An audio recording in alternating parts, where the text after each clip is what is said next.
we're headed to the Pacific for a trip to remember and a story with an everlasting impact. Here's Nova Martin. World War II, one of the world's most gruesome wars in history, spanning almost across the entire globe, from Europe to the Pacific. Everyone knows the stories of Hitler's uprising and the Nazi Party of Germany killing Jews, along with plenty of other people. And everyone knows events such as Dieppe and D-Day. But have you ever heard of the Hong Kong veterans, or the Battle of Hong Kong? Well, I'm here to share their stories, along with one specific soldier story. Picture it. It's the year 1939, and World War II had just begun. You decide to join the army to serve your country and protect your loved ones. Thousands of Canadians enlisted in the army that year, one of them being Raymond Woodrow Peller. In 1939, Ray Peller joined the Winnipeg Grenadiers to serve his country. He was one of the 1,975 Canadian soldiers to be sent to Hong Kong to aid the British in their defenses against the Japanese. After very little training in Jamaica and Newfoundland, the Royal Rifles of Canada and the Winnipeg Grenadiers were shipped from Vancouver to Hong Kong on the 22nd of October, 1941, arriving at the island on the 16th of November that same year. When they arrived at the island, one of their ships which contained a large amount of their supplies never made it, which meant they were low on supplies. This wasn't a problem until the 8th of December, 1941, when the Japanese attacked the island, starting the Battle of Hong Kong. After a few weeks of fighting for the island, the Canadians surrendered on the 25th of December. The Japanese took the survivors of the battle captive and put them to work in prison camps. Ray was taken to the Sham Shui Poi prison camp near Kowloon, while other prisoners were sent to the North Point camp in the northern Hong Kong. The Canadians were prisoners there until early 1943.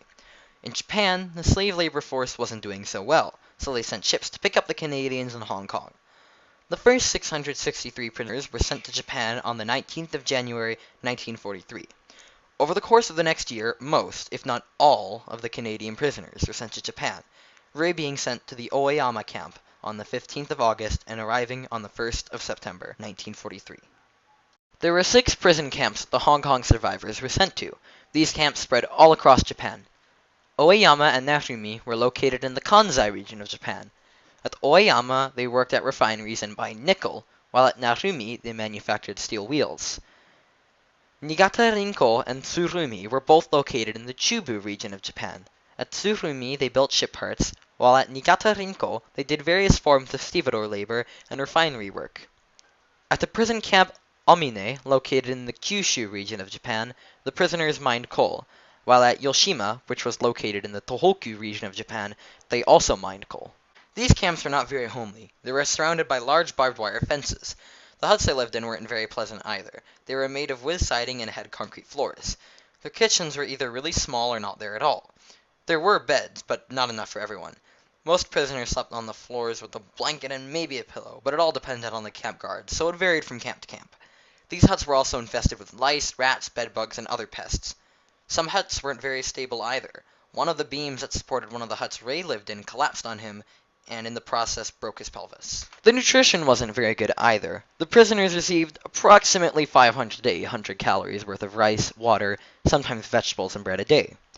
Ray was pretty small, weighing only about 130 pounds when he was shipped to Hong Kong, but when he returned, he was about 80 pounds and was really skinny. What was worse about this is that the camp guards thought that a prisoner who worked hard deserved more food than a prisoner who was sick and couldn't work.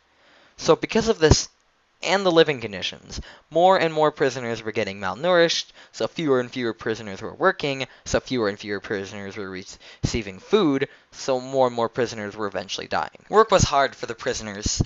Because none of the Canadians knew any Japanese and the guards knew very little English, communication between the two of them was very hard. The prisoners had to quickly learn what the guards meant or else they would get punished. If a prisoner didn't do their work or refused to do their work, they would have got punished. Punishment ranged from getting whipped, cut, or even attached to a pole and getting water poured on your face for a few hours. Although they were technically prisoners, they were paid. Every now and again, the guards would let them go to the closest town or city and buy their own supplies. They also traded with the locals, so if a prisoner had cigarettes, they could have gotten medicine or other supplies. But that wasn't all the help they got. The Red Cross tried to help them by sending them parcels. But because the guards had control on the mail, most prisoners wouldn't get the parcels. A prisoner would have been lucky to even get one parcel in their time as a prisoner. On the 15th of August, 1945, Japan surrendered after the bombings of Hiroshima and Nagasaki. The prisoners were granted freedom and sent home. They were sent back to Canada either on Red Cross rescue ships or Canadian rescue ships. By October 1945, all the Canadian prisoners were home, some left right away. Others, like Ray, weren't sent home until the middle of September. The government of Canada gave each prisoner $1.50 for each day spent in camp. But the veterans didn't think that was enough to cover it, and in 1998, the government of Canada gave $24,000 to all the veterans or their widows. But it wasn't until 2011 that Japan officially apologized for what they had done. So there you have it.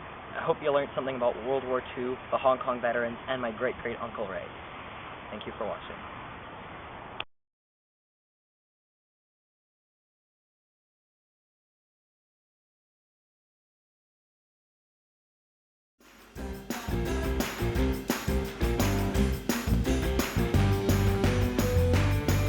Welcome back. I'm here with Nova, who created this film. Nova, could you tell me about the family connection that you mentioned in your video? Yes, I can. Well, my grandpa's uncle Ray joined the army in 1939, in the beginning of World War II. He was sent to Hong Kong and was captured by the Japanese and, well, was held prisoner. When he did return, though, he quit the army and kind of became an entrepreneur, starting businesses all over the United States and Canada, getting married, moving to Jamaica. He started stuff such as a store, tried to do a hotel, and he started turkey farming at one point, till ending up just living in the United States. Very neat. Thank you. Why do you think this should be remembered by us? Well, I think specifically the Hong Kong veterans should be remembered because they went and fought for other people. They didn't fight for the Canadians. They fought for these Chinese families, these families in Hong Kong area that they didn't know. They didn't know their lives, they didn't know who they were, but they still went and fought for them and suffered as prisoners to maintain their lives. Thank you, Nova. We'll be right back after this.